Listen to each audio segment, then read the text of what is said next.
Tu vois exactement ce moment quand ton téléphone s'allume et que c'est lui qui t'envoie un message. D'un coup, littéralement, tout change. Ton énergie est en train de remonter, ton corps est en train de s'ouvrir. En fait, c'est un peu comme si tu respirais de nouveau. En fait, tu redeviens légère, presque, j'allais dire, solaire. Comme si finalement ta vie reprenait des couleurs en quelques secondes à peine. Et puis là, de nouveau, il disparaît. Sauf que là, cette fois-ci, c'est l'inverse. Le silence devient lourd, ton énergie chute, tu es en train de te refermer. En fait, tu es en train d'activer le mode survie. Comme si quelqu'un avait éteint la lumière à l'intérieur de toi.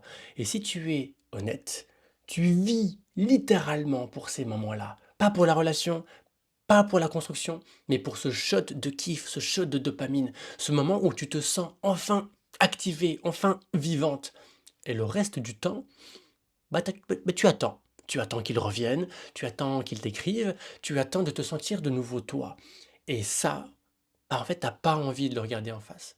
Parce que ça voudrait dire un truc profondément inconfortable. Ça voudrait dire que tu as donné à un homme le pouvoir de réguler ton état intérieur. En gros, c'est lui qui t'allume, c'est lui qui t'éteint, et entre les deux, bah, il y a toi, mais qui n'existe plus vraiment. Alors oui, tu fonctionnes, tu fais ce que tu as à faire, mais tu ne vis plus. Et ton cerveau, lui, bah, en fait, il a compris ce fonctionnement. Autrement dit, tu sais que ce n'est pas sain, tu sais que ce n'est pas stable, tu sais que ça va te mener nulle part, à part peut-être droit dans le mur, mais ton corps, lui, il s'en fout, il s'en pète les ovaires. Il n'en a rien à faire de ça, il s'en fout. Lui, il veut sa dose. Alors, que fais-tu? Tu restes. Pas parce que tu es amoureuse, mais parce que tu es devenue dépendante de ce qu'il active en toi.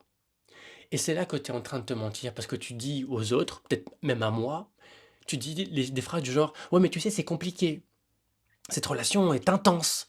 Non, mais lui et moi, c'est spécial. Alors non, c'est pas intense, c'est pas spécial, c'est simplement prévisible et ce que tu vis, c'est un schéma.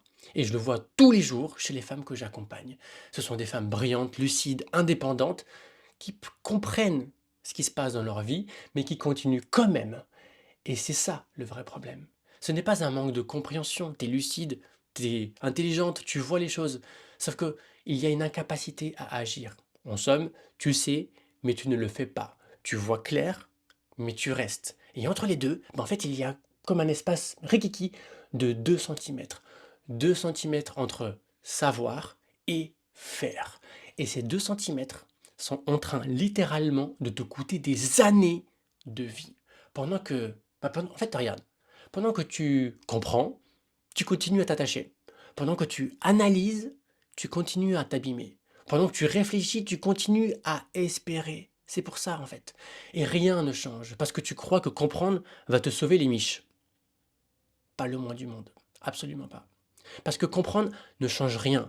Comprendre, ça va venir t'apaiser. Comprendre, ça va venir te rassurer. Mais comprendre donne aussi l'illusion du contrôle. Sauf que voilà, comprendre ne transforme absolument que dalle. Ok. Est-ce que j'ai été bien clair là-dessus? C'est exactement pour ça que tu es encore dedans aujourd'hui. Tu n'as pas besoin de plus de lucidité, tu as besoin de basculer. Et cette bascule, tu ne la feras pas seul. Parce que ces 2 petits centimètres dont je te parle depuis tout à l'heure, tu n'arrives pas à les franchir. Pas par manque de volonté, mais parce que ton système émotionnel a déjà été conditionné. Et c'est là que tu dois être honnête avec toi. Combien de fois tu t'es dit: «Cette fois-ci, basta così, c'est fini, j'arrête». Combien de fois par contre tu es revenu? Combien de fois tu t'es dit: «C'est bon là j'ai compris». Ah oui, je précise que tu as compris, mais sans jamais changer. Voilà la réalité, ou plutôt devrais-je dire, voilà ta réalité. Le fait est aussi que si tu pouvais le faire seul, en vrai, ça serait déjà fait. Ça serait derrière toi. Et c'est exactement à ce moment-là que certaines femmes prennent une décision. Quand elles voient enfin, en fait, qu'elles répètent encore et encore le même schéma. Si toi, qui m'écoutes, qui me regarde, tu es en train de te reconnaître là-dedans, et tu sens que bah, ça ne peut plus durer, que là c'est bon, ça, c'est la goutte de trop, tu vois, eh bien, tu peux prendre un appel avec moi. Alors, ça ne sera pas pour parler de lui, ça sera pour regarder ton schéma, les yeux dans les yeux, identifier précisément où est-ce que tu perds le contrôle et surtout où est-ce que tu as tendance à te trahir dans tes relations et voir même ce qu'il faut reconstruire pour que tu redeviennes stable intérieurement. Alors, mais je préfère être très clair. Si tu penses que le problème c'est lui, ne viens pas. Ne viens pas, c'est pas fait pour toi. Si tu veux, encore essayer de mieux faire avec lui pour sauver, ton investissement, ne viens pas. Ça ne sert à rien, je vais te faire perdre ton temps et on va gaspiller le mien. Par contre, si tu sens que tu es en train de perdre du temps à rejouer le même schéma et que tu es prête à regarder les choses en face, alors là, là oui. Parce que sinon, en fait, rien ne va changer et tu vas continuer à ressentir fort et à continuer à espérer.